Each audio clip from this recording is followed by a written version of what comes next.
नमस्कार।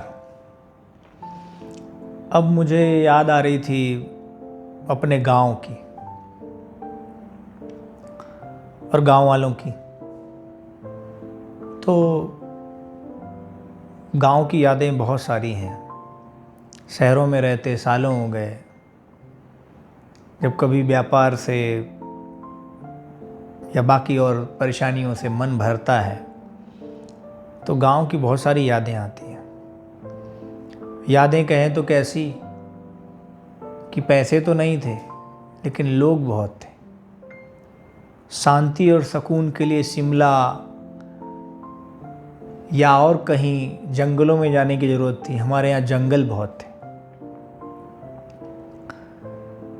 हमें गांव घर में परिवार के तरीके से ही रहना चाहिए।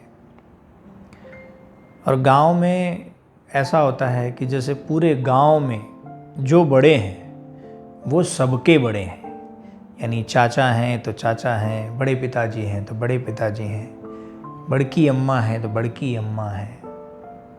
हमारे पूर्वांचल की बात कह रहा हूँ। हालांकि मैंने गांव देखे हैं, भारत के सभी गांव करीब करीब देखे हैं मैंने। कुछ रह गए होंगे। तो गांव में तो सब जगह सभ्यता ऐसी ही है। अब जो गांव शहरों की तरफ बढ़ रहे हैं उनके लिए कुछ कहना है कि शहरों में कुछ रखा नहीं है। तो ठीक है, बहुत सारी सुविधाओं को आप ग्रहण करिए, लेकिन कम से कम गांव को गांव ही रहने दीजिए।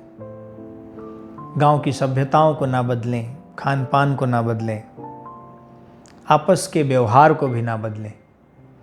ये करवद्ध निवेदन है और ये बहुत ज़रूरी बात है।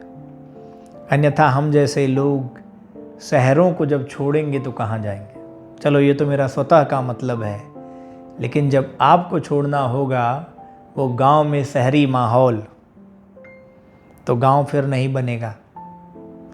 और फिर दूसरे कौन से गांव जाएंगे। तो गांव को गांव रहने दें।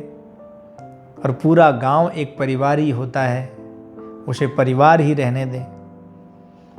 प्रेम से रहें, इज्जत से रहें।